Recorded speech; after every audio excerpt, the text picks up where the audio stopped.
one. We're back to the Neil Haley Show, and my guest today is Lisa Lange, the Senior Vice President of PETA. Lisa, thanks for stopping by, and we're going to talk as a topic today, a peek behind the scenes, learn how animals can suffer in show business and what PETA is doing about it. How are you, Lisa? I'm doing well. Thanks for having me on. Now, thinking about this whole process is we enjoy seeing animals on TV. You know it, Mhm. and I know it. Social media, everywhere. But at times, we don't think of the animal when we're looking for likes, clicks, views, or ratings. Yeah, that's exactly right. That's the tricky thing is the more people know about animals, they like to see movies with them in them.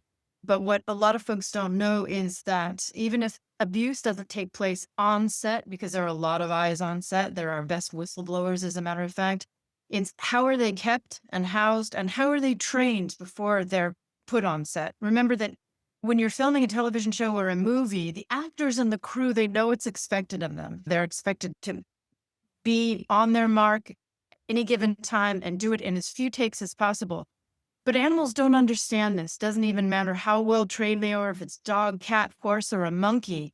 This isn't their world. So to get them to perform as expected in the minutes they're expected to perform, there's a lot of abuse that takes place behind the scenes, from starvation to really bad living conditions to even abusive training methods. Yeah, and that's terrible. Are you seeing that in Hollywood? I know when you talk about elephants and tigers or other exotic animals, that is happening. But what about with dogs or Yeah. cats, things that we are just used to seeing on TV and movies? Yeah, we've done several investigations at the largest animal training compounds that feed animals into movies and television, and what we've found has been consistent and shocking. For example, training methods with cats. Often, trainers will use starvation practices because cats, anyone who has a cat or knows cats, they do what they want when they want to do it, and they don't do anything they don't want to do. So, withholding food and starving cats so that they look a certain way and so that they will respond on time. And that's just exceptionally cruel. And dogs, for example, we found are housed in outdoor kennels and overnight on cold nights.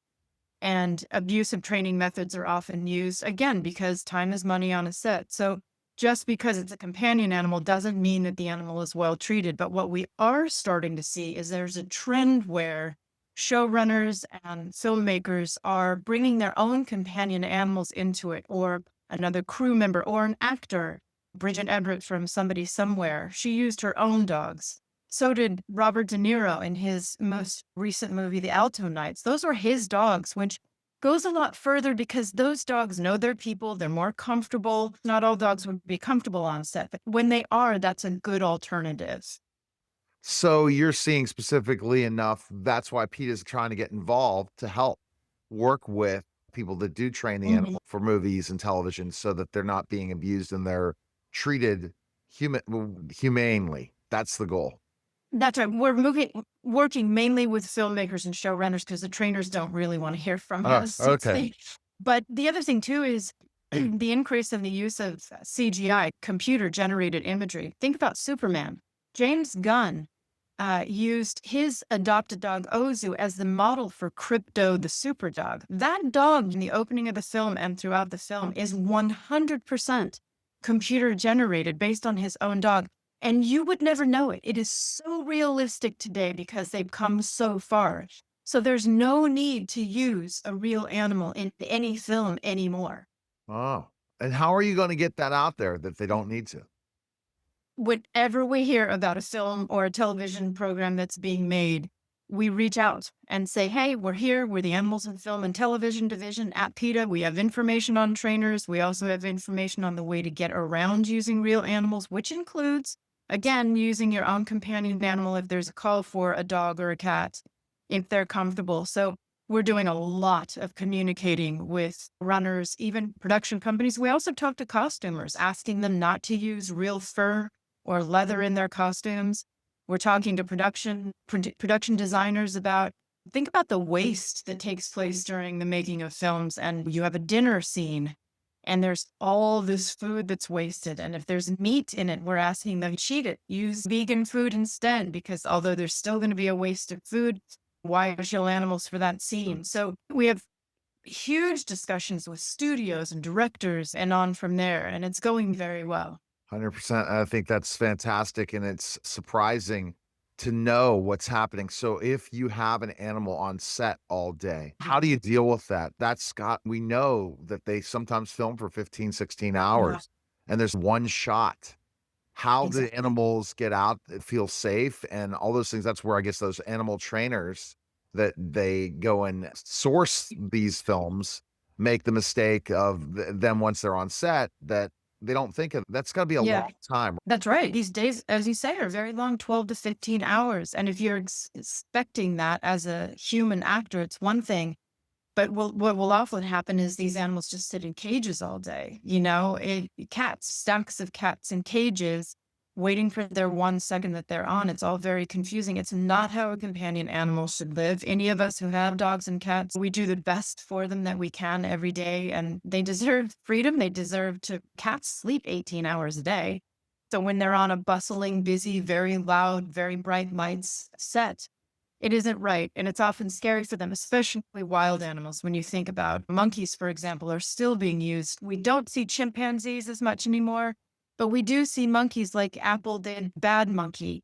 The Righteous Gemstones, which thankfully is over. Danny McBride put a monkey in there and made him smoke. That's like a throwback to something from the 1920s. Nobody does that anymore because we know how abusive it is to keep these animals in cages, the abusive training methods that are used. So we're seeing less of it, but we still do see it. See, yeah, I didn't think of that.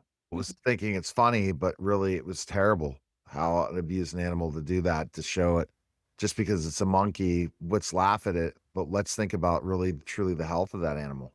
Exactly. And it's just be more creative, Danny McBride. There are ways to make people laugh without bringing an animal into it who's scared, who has no idea what's going on. Use, pardon me, use your human talent and leave the animals out of it. They went far on other things too, for sure. So go Yeah. figure, everyone looks to stretch it. And then what about the TikTok sensations and all? I'm Mm. sure you're looking out for that on the streaming side of people like that are doing the shorts and everything, just trying to get as many likes as possible for an animal. Oh, yeah, absolutely. We have a problem with people doing selfies with animals. They'll go to a roadside zoo to get a picture taken with a sloth or with a bear or whatever. And it's just, no, you know what? Do it another way. Hang out with your friends, take a picture of yourself in some weird clothing, do whatever you want for likes, but leave the animals out of it because, again, they're typically in situations they don't want to be in. They're frightened. People are grabbing at them.